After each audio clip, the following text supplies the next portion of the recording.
All Wars Are Started by Lies, Part 4, World War II. The ultimate good versus evil struggle, often seen as the most justifiable war in U.S. history. The United States was, as the president put it, deliberately and deceitfully attacked by Japan. Right? Well, there are some things about Pearl Harbor that just don't make sense. For instance, in July of 1941, the United States froze all Japanese assets in the U.S. and also implemented a full oil embargo on Japan. Japan got 95% of their crude oil from America, so Japan had one of two options at this point.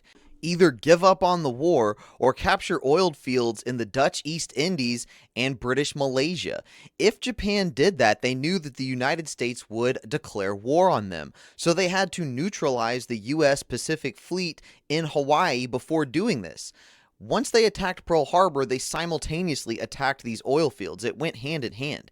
In fact, decades of war games done by the United States showed that Pearl Harbor, because of its strategic importance as the home of the Pacific Fleet and as a refueling depot, was critical to take out if Japan was to be in a war with the U.S. In fact, in January of 1941, just 11 months before Pearl Harbor, the United States ambassador to Japan, Joseph Grew, sent a telegram to Washington, D.C., detailing a Peruvian intelligence report of a planned and imminent Japanese attack on Pearl Harbor. In fact, very interestingly, all three U.S. aircraft carriers of the Pacific Fleet were not present in Pearl Harbor at the time of the attack, which proved pivotal later in the war, especially at the Battle of Midway, that we had these three aircraft carriers still intact. And just 10 days before Pearl Harbor, on November 27th, the U.S. sent out a war warning to all commanders in the Pacific,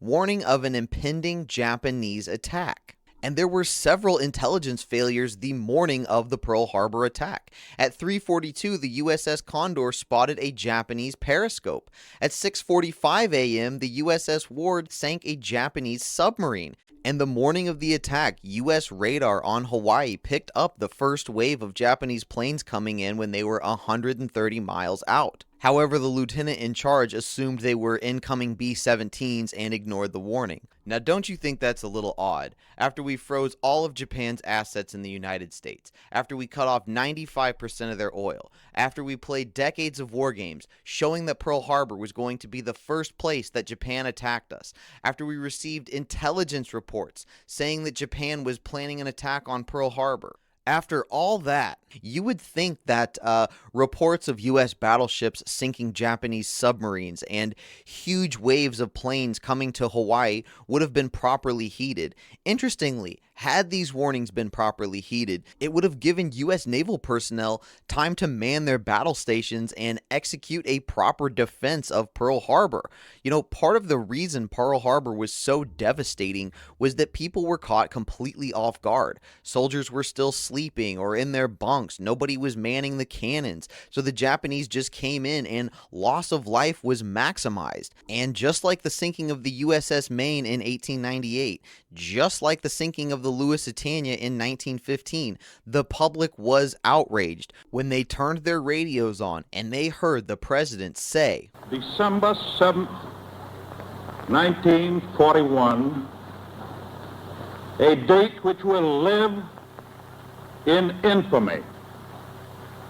The United States of America was suddenly and deliberately attacked by naval and air forces of the Empire of Japan.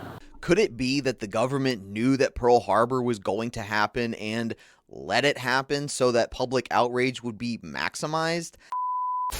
Assuming that for the first time on December 5, I had all the important information then available in the Navy Department, it is my present conviction that I would have gone to sea with the fleet, including the carrier Lexington, and arranged a rendezvous at sea with Halsey's carrier force, and been in a good position to intercept the Japanese attack.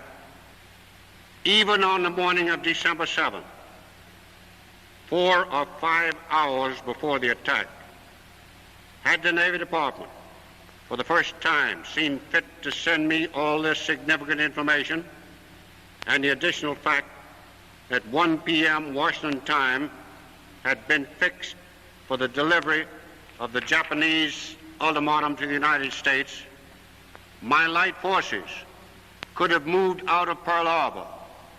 All ships in the harbor would have been at general quarters, and all resources of the fleet in instant readiness to repel an attack. I cannot understand now.